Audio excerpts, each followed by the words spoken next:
Au sommaire de cette édition, l'église évangélique du Réveil de Côte d'Ivoire, camp national, a tenu un camp de prière qui était basé sur la prise de conscience et les responsabilités des jeunes. La 4e édition du culte d'action de grâce a été célébrée à la mission évangélique La Connaissance de la Vérité en présence de plusieurs serviteurs de Dieu. En Afrique, le président Emerson Mnangagwa prête serment pour un nouveau Zimbabwe. Et à l'international, la Commission européenne ferme face aux menaces migratoires de l'Italie. Très chers téléspectateurs de la chaîne panafricaine, c'est un réel plaisir de vous retrouver pour ce point de l'actualité. Nous allons ouvrir ce journal en religion. Un tour à l'intérieur du pays, plus précisément à Guiglo, où vient de se tenir le camp national 2018 de la jeunesse de l'église évangélique du Réveil de Côte d'Ivoire, GRC. Ce rassemblement a été une occasion de prise de conscience et de responsabilité des jeunes. Suivons ensemble ce compte rendu de Jean Jaurès Tabi, notre reporter. Venus de toutes les régions pastorales de l'église évangélique du Réveil de Côte d'Ivoire, les jeunes de l'ERC ont fait du camp national 2018 de la GRC une belle fête. Sous l'œil des premiers responsables de l'église et en présence des autorités administratives et politiques de la ville de Guiglo, les jeunes conduits par leur président, l'ancien Bassège, ont fait de ce rassemblement un cadre de prise de conscience et de responsabilisation. C'est en tout cas l'engagement pris par le président de la GRC dans son allocution de bienvenue. Le thème de cette année est « GRC, avec Dieu, nous ferons des exploits ». Mais il faut retenir que ce thème rentre dans la droite ligne de ce que Dieu veut d'un enfant de Dieu. Pour la GRC, toute notre prière, que vous soyez logés dans la 3e catégorie. Que vous fassiez que les choses se passent à l'église de Réveil. Que vous comptez pour l'église de Réveil. Que vous jouez votre rôle de façon pleine à l'église de Réveil. Et qu'au-delà de l'église de Réveil, et que dans vos villes où vous soyez, et que vous possédez vos villes. Alléluia. Nous voulons que le domaine spirituel soit assis en vous. Et que vous ayez la crainte du Seigneur. Et que vous honorez Dieu par votre vie. Mais au-delà de cela, que vous emparez de toutes les sphères économiques, de toutes les sphères financières pour que vous aussi, vous soyez indépendants. Les jeunes de la GRC ont reçu les félicitations et encouragements de l'apôtre Zamblé Yao Germain, président national de l'ERC, pour leur union et leur engagement. Je veux les féliciter pour leur disponibilité. C'est parce qu'ils sont disponibles, c'est parce qu'ils sont humbles, c'est parce qu'ils regardent dans la même direction que leurs leaders, parlent le même langage, marchent de même pas, que nous avons ce grand rassemblement. Que Dieu bénisse le bureau de la jeunesse. Je tiens ici solennellement à les féliciter pour des initiatives prises. De nombreux prédicateurs se sont succédés pour enseigner les jeunes sur le thème de ce camp national 2018 intitulé « Avec Dieu, nous ferons des exploits ». Ce que les leaders de cette jeunesse veulent inculquer à la jeunesse. Un esprit de dépassement. Un esprit de victoire, un esprit d'élévation, un esprit d'excellence. Mais pour y arriver, il y a des étapes préliminaires. D'où ce premier sous-thème, à tes résolutions répondra le succès. Si tu veux être un jeune qui fait des exploits avec Dieu, il va falloir que tu le désires ardemment. De longs et intenses moments de prière ont rythmé ce camp national 2018 de la GRC. Une compétition de prédication et de nombreuses prestations d'artistes ont aussi égayé les jeunes de l'église évangélique du Réveil de Côte d'Ivoire au cours de ce rassemblement 2018 de la GRC.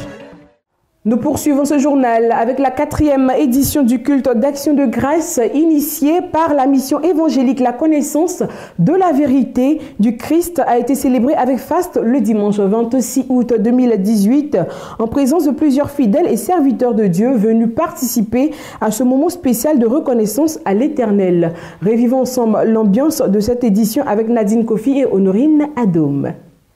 Clameurs, réjouissances et célébrations étaient au menu du culte d'action de grâce organisé par la mission évangélique La Connaissance de la Vérité du Christ, sise à la Riviera Faya dans la commune de Cocody. Dire merci à l'Éternel pour tous ses hauts faits, c'est dans cette optique que les responsables de cette mission ont initié la 4e édition de l'Action de grâce de ce dimanche. Comme un seul homme, les fidèles sont venus nombreux participer à ce culte d'action de grâce, tous heureux d'être témoins de ce moment spécial. Aussi l'honneur est-il revenu à Maman Hortense Kenda, première responsable de la mission, de présenter tous les hommes de Dieu invités. Un sketch donné par la jeunesse de l'église sur la reconnaissance à Dieu, suivi d'une prestation de la chantre Amy Tiapo, ont apporté une note de gaieté à cette célébration.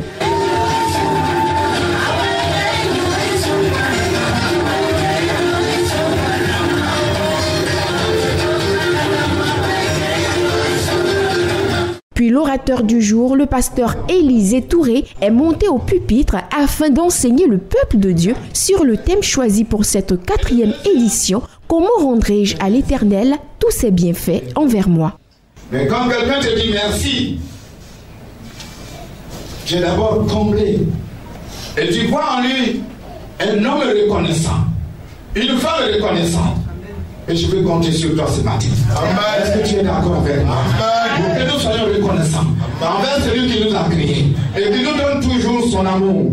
La première responsable de la mission, Maman Hortense Kenda, a exprimé toute sa gratitude à Dieu qui a rendu toutes choses possibles.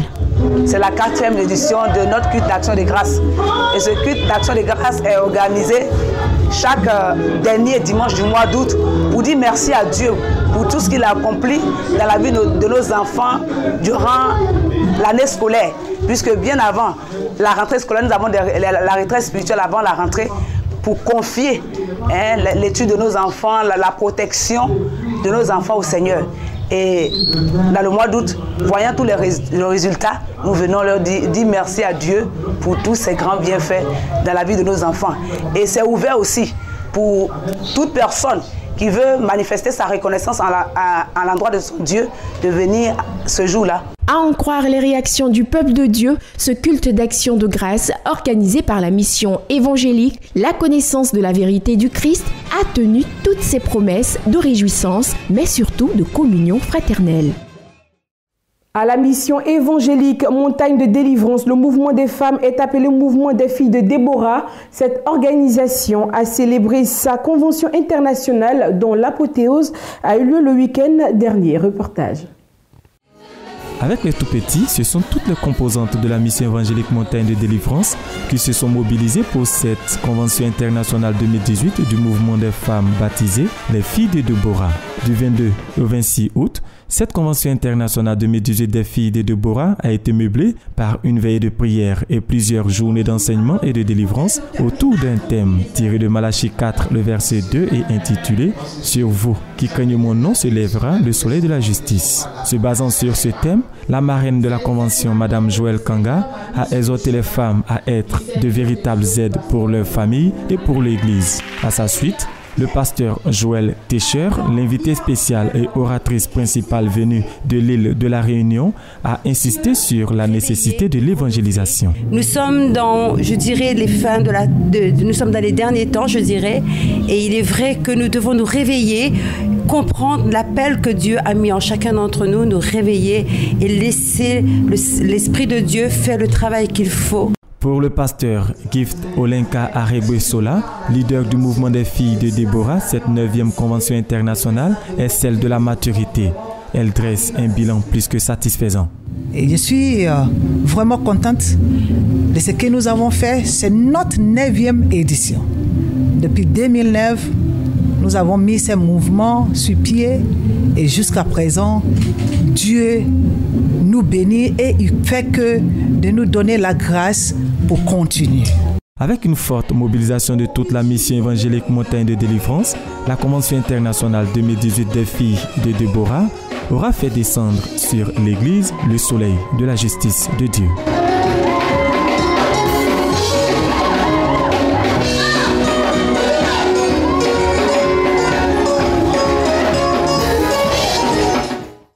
De la banalité à la spiritualité, extrait de Genèse 28, verset 10, tel était le thème de la pose de la première pierre du camp de prière Mission évangélique, fille de Sarah, tenu récemment dans le village de Badagoué, dans la sous-préfecture de San Pedro. Dans le département du Haut-Sassandra, cette cérémonie a été marquée par la présence des autorités villageoises et administratives. Reportage signé Jean-Cyril Djabi.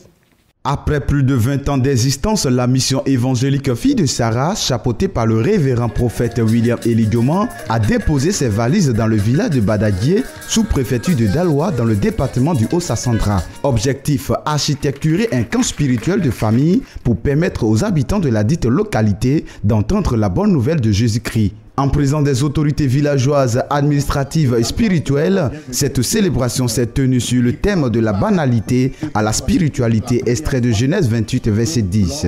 Intervenant sur cette thématique, l'apôtre Michel Epa a livré la pensée du Seigneur. La terre a des portes, le ciel a des portes, tous les milieux, même la vie de l'homme a des portes. Il faut donc posséder ces portes par la puissance de Dieu avant d'entreprendre. Vos attention, appelez des hommes de Dieu pour prier. Il y a des portes. Vos maisons, il y a des portes. Vos propres vies, il y a des portes. Quand la porte de ta vie n'est pas commandée par le Seigneur, ce sont des démons qui commandent les portes de ta vie. Et là, c'est dangereux. Nous sommes venus posséder ce lieu et posséder les portes de ce lieu. Dis Amen. Après cette célébration, l'homme de Dieu, accompagné par des autorités villageoises, administratives et spirituelles, a procédé à la pose de la première pierre de l'édifice qui sera bâti sur une superficie d'1 hectare de terrain. C'est toi qui as conduit Isaac dans le désert à Guérard. Et là, tu l'as enrichi de toutes sortes de grâces. J'ai pris que ton serviteur, dans ce lieu qu'on l'emploie isolé, que ce lieu devienne un pays, Seigneur, un facteur de cohésion, un facteur de rassemblement. Les autorités venues prendre part à cet événement se disent satisfaits et heureuses. Le leader de la MFSA, quant à lui, a béni le Seigneur pour la réussite de ce programme avant de dire merci aux autorités ainsi qu'à tous les campeurs. Nous voulons bénir son Saint-Nom, lui qui a permis que notre rêve soit réaliste et réalisé. Merci, Seigneur. Ce qui vient de se passer. C'est sur une note de gaieté qu'a pris fin cette célébration.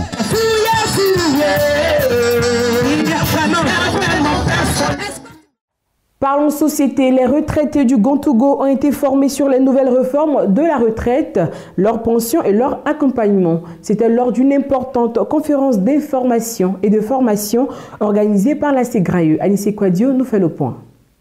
Une importante conférence sur les nouvelles réformes des pensions en Côte d'Ivoire a été animée par la Caisse générale de la retraite des agents de l'État, Ségraïeux, sur invitation de la mutuelle des retraités de Bondoukou, Mureb. Ces anciens fonctionnaires de l'État de Côte d'Ivoire à la retraite sont venus de partout le gouvernement ivoirien après une ordonnance portant organisation du régime des pensions géré par l'IPS Ségraïeux qui est mal compris par ses adhérents. C'est ce qui explique cette mission donc de sensibilisation. Nous sommes dans un régime de répartition. Ceux qui sont en activité cotisent pour payer la pension de ceux qui sont déjà à la retraite. Il a fallu entreprendre ces mesures de réforme justement pour pérenniser le système des pensions publiques en Côte d'Ivoire. Et aujourd'hui, on peut affirmer que cette réforme a porté ses fruits parce qu'aujourd'hui, la Ségraïeux peut sereinement payer les pensions et s'assurer de ce paiement sur le long terme. 3 grandes mesures de réforme ont été prises, à savoir les mesures paramétriques, les réformes non paramétriques et les réformes institutionnelles. L'âge des adhérents a été revu à la hausse. Le taux de cotisation a été également revu à la hausse. Il n'y a plus de pension proportionnelle ni de pension d'ancienneté qui avait instauré une sorte d'injustice au niveau même des retraités. Il est question uniquement de la pension de retraite. L'IPS Ségraïeux veut se rapprocher de ses assurés sociaux et bientôt une agence à Bondoukou sera ouverte. La Ségraïeux est dans une démarche qualité. À chaque fois qu'un retraité a une préoccupation, qui ne se fatigue pas, qui prenne attache avec nous, nous allons répondre favorablement à sa préoccupation pour qu'il trouve satisfaction. Le commissaire Diaka Eugène, président des retraités du Gontougo, Diallo, cette rencontre était plus que nécessaire pour lever certains doutes. Il n'y aura plus de suspicion sur la nouvelle réforme des pensions en Côte d'Ivoire. Après l'activité, il y a la retraite. Donc lorsque vous êtes informé de ce qui vous attend, je crois que ça vous permet de prendre certaines précautions. C'est donc une prévention, un avertissement, j'allais dire, à tous les fonctionnaires en activité qui s'apprêtent à aller à la retraite. Le préfet du département de Bondoukou, Sila Moustapha, pense qu'à travers de telles initiatives, le dialogue social pourra s'installer entre l'État et les couches sociales. Entre l'État et les couches sociales, nous pensons que le dialogue va prospérer en faveur toujours de la meilleure qualité de traitement de nos retraités et de toutes les situations de protection sociale. Cette conférence a permis à tous les membres d'avoir toutes les informations nécessaires quant à ce qui leur revient de droit.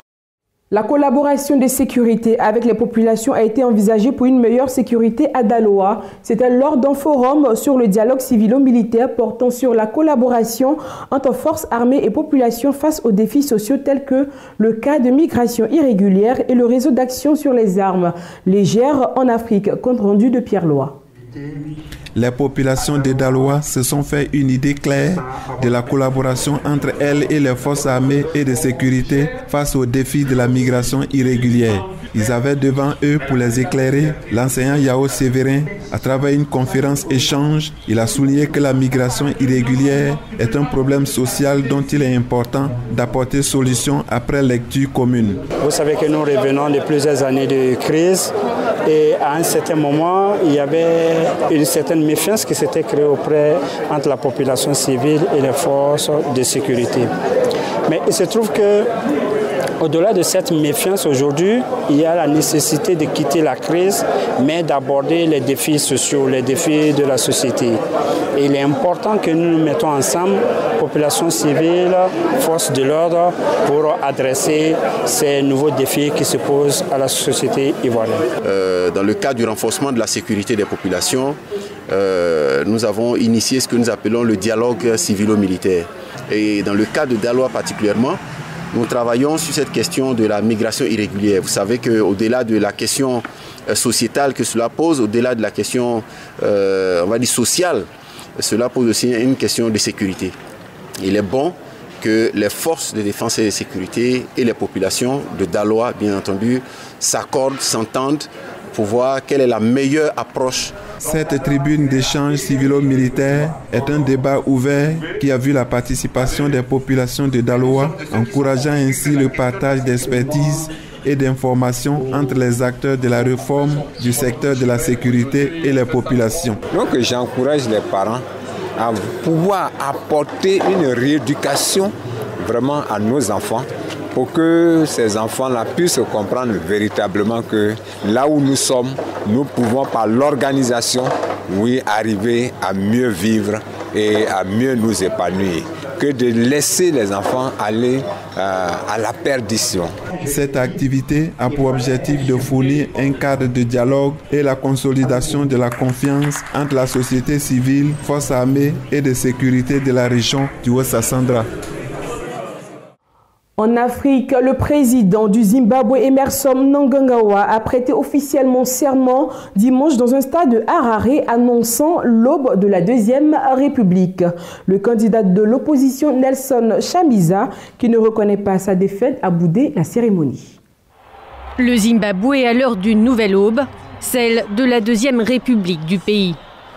Les mots du président élu, Emmerson Mnangagwa, résonnent parmi la foule venue assister à son investiture. Acclamé par un tonnerre d'applaudissements, l'ancien vice-président appelle ses adversaires au rassemblement.